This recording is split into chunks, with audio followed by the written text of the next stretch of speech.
Hello po sa inyong lahat mga ka-crypto. Ako po si Pinoy Crypto Trader at sa video na ito ay atin pong pag-uusapan ang tungkol dito sa isang investor ng Shiba Inu kung saan ay kanya pong pinaliwanag ang kanyang strategy kung paano po siya kumita ng $5.7 billion. Ayan, napakaganda po ito para malaman naman natin at ang kanyang ginawa at matularan natin. At ayan, bago po tayo magpatuloy ay nais ko po munang bigyang linaw ang aking disclaimer kung saan ang nilalaman po ng video na ito ay hindi po ito isang financial advice. For education and information purposes lamang po ang layunin nito.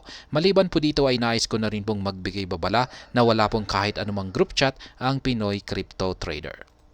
Ayan, ito po yung nangyari. Shiba Inu was presented to the investor as a Dogecoin killer. Ayan, yung investor po na ito ay pinakilara raw po si Shiba Inu bilang ito yung katapat or makakatalo kay Dogecoin. Kaya yan, the early Bitcoin investor was introduced to Shiba Inu by colleagues. Yan, pinakilala po si Shiba Inu sa kanya ng kanyang mga colleagues. Yan, or mga kasamahan. Ayan, within the community ng Bitcoin. Ayan, mga galing po sila sa Bitcoin. He portrayed the asset as a potential killer of Dogecoin. Yan, yung pagpapakilala sa kanya dito kay Shiba Inu ng kanyang mga colleagues ay si Shiba Inu ay ang potential killer ng Dogecoin. Yan, ito yung tatapos kay Dogecoin. It is worth noting that the investor confirmed that they have not invested any funds in Doge. Ayan. Hindi daw po sila nag-invest kay Dogecoin sa mga panahong ito. Following an $8,000 investment in SHIB market, the value of the investment initially decreased. Yan, nag-invest po sila ng $8,000.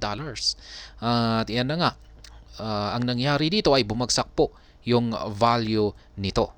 Kaya yan, while his friends decided to sell and minimize their losses. Ayan, yung kanyang mga kaibigan, yan, na nag-convince sa kanya na mag-invest dito kay Shiba Inu ay nag-decide na po silang magbenta kasi bumagsak nga yung initially na bumagsak po yung kanyang market price. Natakot sila na baka maaring bumagsak pa ito sa mas mababang presyo at yung kanilang investment ay lumiit na ng husto.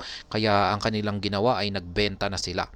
Ayan, ngunit yan, si investor na yan, naging successful dito ay nag-persevere po siya at hindi po niya binenta yung kanyang $8,000 na investment. Pinagpatuloy po niya ito na i-hold. Kaya yan, he emphasized that the supportive cryptocurrency community played a significant role in his decision to stay invested. Ayan, sabi niya rito ay nakatulong daw po yung suporta ng yung malakas na suporta ng buong cryptocurrency, yung buong community ng Shiba Inu para i-hold niya yung kanyang $8,000 na investment kay Shiba Inu.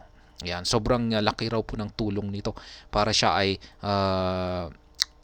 magpatuloy na yan stay invested or magpatuloy niyang i-hold yung kanyang investment.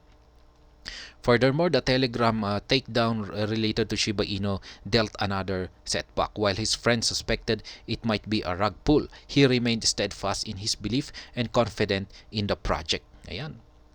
Nagkaroon pa ng isa na namang setback or issue or problema dito kay Shiba Inu at marami sa kanyang mga kaibigan ang nagkakaroon ng pagdududa na maaring si Shiba Inu ay isa ng rug pull.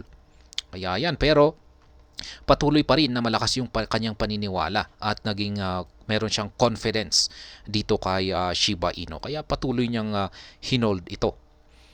Kaya yan, hanggang sa hinold niya ito at ngayon ay ang kanyang $8,000 na investment dito kay Shiba Inu ay naging $5.7 billion na. Kaya ayan, yan po yung kanyang strategy, yung nangyari sa kanya kung bakit niya na-achieve or bakit siya kumita ng $5.7 billion sa pag-i-invest dito kay Shiba Inu. Ayan, masasabi ko naman dito ay talagang malaki po talaga yung tulong ng community. Yan, yung community. Kaya pagdating dito kay Shiba Inu ay yung tinatawag po nating SHIB Army.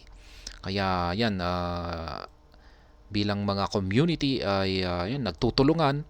Ayan, may nagbibigay ng suporta Ayan, para ayan nga magkaroon ng magandang investment decision. Kaya ayan, hanggang dito na lamang po tayo sa video na ito. Sana po ay inyong nagustuhan ang aking paliwanag dito. Kung inyo po itong nagustuhan ay pakiclick lamang po ang like button nito.